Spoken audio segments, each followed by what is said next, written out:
So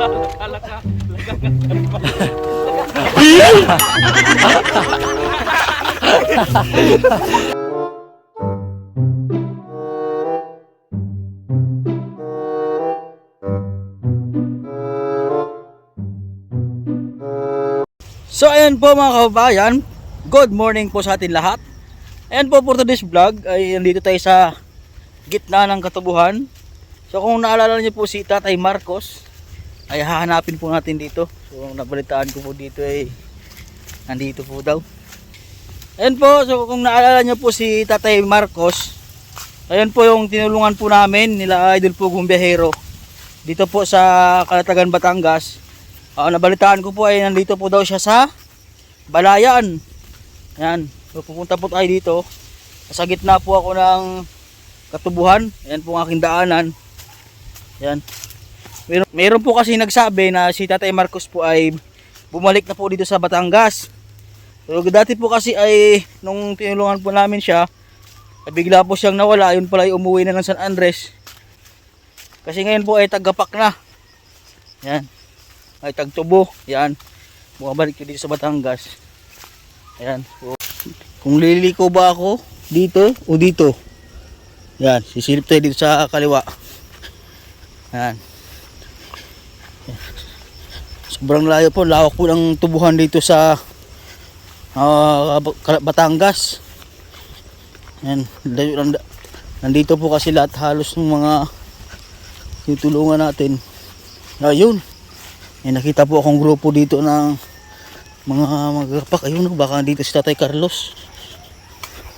Ayun o, nagkakarga. Ito po ang ginagawa nila po, nagkakarga ng tubo. Ayan. Diba? Yan po mga kabayan o. May daan. Ito ba? Tabing daan lang pala ito. Ayan o. Ito mga kabayan na sila o. Kakarga. Tatanungin natin kung kilala niya si Tatay Marcos, kung nakita nila si Tatay Marcos. Ano? Ayan sila o. Kakatawag, bubuhat eh o. Baka kilala niya si Tatay Marcos at nakangiti na o. Yo? Ayan sila o. Ayan, magtatabas yun, naggago po. Baka tayo o. Ayan, tatanong tayo dito kung kilala ni Tatay Marcos. Yun, ito yung tatadtad. Ayan. Tatay. Kuya, kilala mo si Tatay Marcos? Baka nasa kabilang grupo. Ha? Baka nasa kabilang grupo. Ibig sabihin si Tatay Marcos ay bumalik dito sa Batangas? Bumalik na. Ayan, yan yung trabaho ni Tatay Marcos. Ayan o. Ay, nasa kabilang grupo daw ata si Tatay Marcos. Pwedeng pakyat, sisilip lang. Yan o, si Kuya o. Akit tayo dito mga kabayan. Sisilipin natin yung kung anong trabaho nila dito. Ay, di ganyan pala yan. Tinatagtad. Natagtad. Yung pala yan, para magsiksik. Para pumigat. Yung palang ginagawa niyan. Dami o. Mga ilang tonelada yan kuya? Pag mapuno, may 15 siguro. 15 tonelada. Ayun, nagkakarga sila oh. Kaya si Tatay Marcos? Oo. Yung si Tatay Marcos, hindi ko alam kung nagbubuhat din siya ng tubo. Kasi ano ka dito, papatong ka dyan sa may hagdanan. Kilala mo si Tatay Marcos kaya? Tatay Marcos, kilala mo? Hindi mo kilala? Marcos, presidente. Presidente? Oo. Si Marcos, ang presidente daw ang kilala niya. Yung pala ginagawa niya oh. Natadtad. Kailangan pala malakas ka dyan ano. So bali ito po yung kanilang ano po, ito po yung kanilang ginapak. Ngayon po ay nagkakarga sila. Nasa kabilang grupo daw si Tatay Marcos. Pero nakikita mo si Tatay Marcos kuya sa ano, sa Quezon. Oo. Taga doon, malapit lang sa inyo yun? Malapit lang sa amin yun.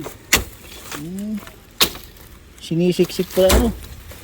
Ay, hinahanap po kasi si Tatay Marcos ay. Yan yung tinulungan namin dati, tapos hindi na namin nakita. Parang umuwi ata na San Andres. Kahirap, ganito po kahirap yung buhay mang tutubo yan oh. Lawit. Magkano po kinikita isang araw kaya? Kita man 300 minsan. Isang araw? 300 pesos ang kita nyo? Ay, magkano ang pinakamalaking kita nyo sa loob ng isang araw? Pinakamalaking kita na dito 500. 500 pesos. Tapos ganito kahirap oh, magbubuhat ka ng tubo, aakyat, sobrang init. Paano ang kitaan yan sa ganyan? Surti nilada. Pinilada. Ang sahod, lingguhan din ang sahod. Finalan. Finalan, tawag. Tatapusan ko po. Bali ilang buwan yung matapos? 5. 5. Pagkatapos ng karga to, uwi na, tapos na. Gapak ka naman. Pahinga na. Ano na naman ang ibang kuan? Makapulgahan Oh. na makapera. Ibig sabihin, nilalagyan pa ng ganyan, oh. Oo, talagtok. Gano'ng kahaba ang ano yan? Ito, napuno lang to. Ganito kahaba ang ano yan, nilalagyan tubo. Oo. Oo. Yan mo pala kahirap ang trabaho niyo dito eh. Gano'ng kahirap po yung trabaho na, ano, mga ganito, yung magtutubo. Hirap talaga ito at bilad sa init. Sobrang init, ano? Mga ano pa ito? Mga ilang tulinada pa to kuya ang gagapakin nyo. Marami pa ito. Pero may matabas na doon sa kabila. Tingnan ka lang. Ito yung trabaho po ni Tatay Marcos. Gagapak po sila. Tinatagtad pala ito. Yan o, ginaganyan o. Yan po yung tubo mga kabayan. Yan, ito po yung ginagawang asukal. Yan. Ito kahirap yung mga kabayan natin na nagtatrabaho para magkaroon tayo ng mga asukal. So sobrang mahal po ng asukal ngayon, pero kita nyo naman po ang kinikita ng mga manggagawa. 300 to, ang pinakamataas ng kita nila sa isang araw ay 500 lang. Pero madalas kuya, magkano ang kita nyo isang araw? 300 lang yan. 300 pesos? So kalaan yung mga kabayan. 300 pesos lang po yung kinikita. Marami yung binubuhat lang namin Ayan o, na makakaya lang po. bubuhat nila yung tubo. Ayan So, o. walang awa sa sarili. Oh. Marami yung binubuhat nila. Ang ganyan o. Mga ilang kilo yung isang kanyan? Nasa 80 po. 50 kilo? Sa, oh, 50 kilos daw ang pinakamabigat niya, no? Isang pasaan. Ay, grabe. Kahirap mo ng trabaho. Ang bigat. Tapos pupunuin daw nila hanggang dyan, no? Sa taas ng tubo na yan. Tapos inisiksik pa ng maigi nung magtatadtad. Sa mga kababata natin dyan. Kabawi. Yan, baka mayroon kayo shout out. Shout out dun sa mga Oh. kababata dyan. Kailangan mag-aral ng mabuti Oh, yun. para hindi mapunta sa tubuhan. Oh, yun. Yung mga bata daw, yung mag-aral lang mabuti, sabi ni Kuya. Para daw hindi matulad sa kanila. Ayan, mapunta sa paggagapak at pagkukonstruksyon. Ayan, sa mga nanonood dyan, ng mga kabataan. Nandito po tayo, nagpaalam po tayo na umakyat po dito sa taas po ng sasakyan nila. Ayan, hindi po natin nahanap si Tatay Carlos dito, baka sunod na araw. Nasa kabilang grupo. Anong lugar ni Tatay Carlos? Kuya? Himalas. Himalas? Oo. Oo, Himalas po Tatay Carlos. Malayo po dito yun. Ngayon o, paakyat siya dito sa may hagdanan o. Diyan o. Yan ang trabaho po nila mga kababayan. O, yan o. Bro, tiyan mo na alog-alog pa yung hagdanan. Paano pag nalaglag dyan? May nalaglag na ba dyan sa hagdanan na yan? Ha? Oh, may nalaglag na daw dito mga kababayan. O, pag hindi ka sanay dyan, nakaw. Oh.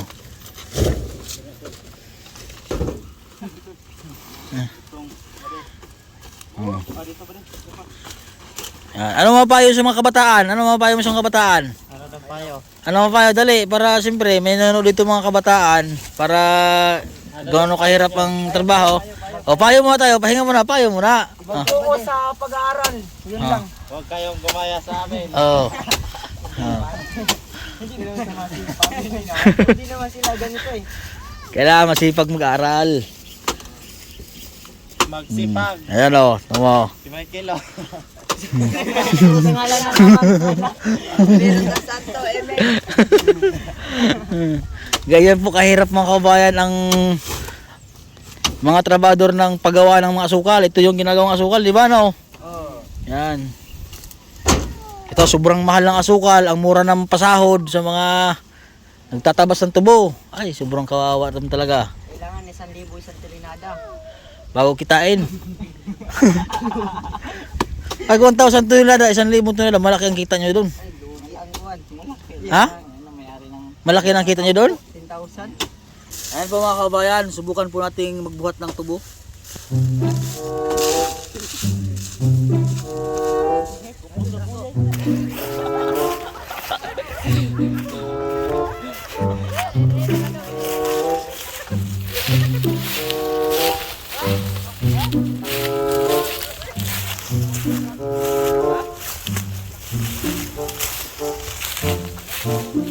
Bugat. Gagmay lang. Parang gagmay lang. Subukan natin magbuhat, mga kabayan. Mahirap pala magbuhat ng tubo. Mayroon. Oo. Kanay, sako dito. Gamay na sako. May dahilan kayo, gamay na sako. Oh. Kuray, simulo yun. Na. Ay, kara. Turing. Sige. Ha? Subukan natin magbuhat ng tubo. Mahirap pala magbuhat. Hindi baka sabihin nila nga, mahinang nila lang ako. Oo, teknik ito. Ha? Eh, ilakas ako. Ganyan. Oh. Oo. Ganyan. Ah, ganyan.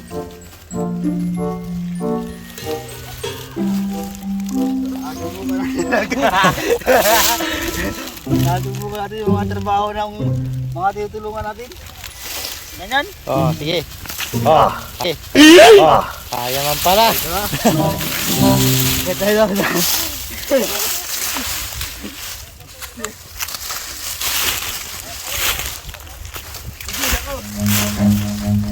Run.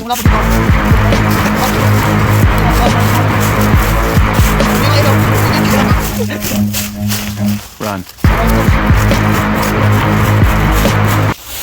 Ang pag-akyat na lang. Kaya tanggal dilat dito. Patay na.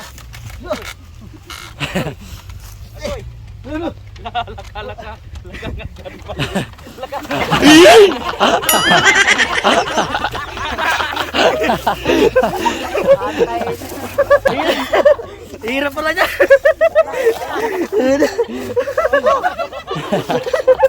Ay, hirap pala. So ayun po mga kabayan, galing po tayo doon sa mga nagkakarga po ng tubo. Hinahanap po si Tatay Carlos doon. Wala po, nandoon sa kabilang grupo. Ayun, nagtry nga po tayong tumulong sa kanila kung para ma-experience din po natin kung ano yung trabaho po ng mga tinutulungan natin. Ayun po, napakahirap po ng kanilang trabaho, lalong-lalo na po yung pagkakarga dun sa truck ng tubo. Ayan, so hindi pala madali yung kanilang trabaho, yung sila po yung nagtitrabaho para yun, magkaroon tayo ng mga asukal. Ayan, sana mahanap natin si Tatay Carlos sa sunod na araw at pupunta tayo dun sa kabilang grupo. Ayan, so dito na lang po ang vlog ko. Don't forget to subscribe po sa aking YouTube channel, Mastering Ring Channel po. At sa lahat po nang hindi po nag-skip ng ads, maraming salamat po sa inyo mga kabayan. Sa walang sawa pong nagsusuporta sa aking munting YouTube channel. God bless po. Maraming salamat po sa inyo lahat. At sana po ay mas dumami po yung ating subscriber at mga viewers para mas marami tayong mga tulungan mga kabayan. Dito na lang po ang vlog ko. God bless po at magandang hapon sa ating lahat.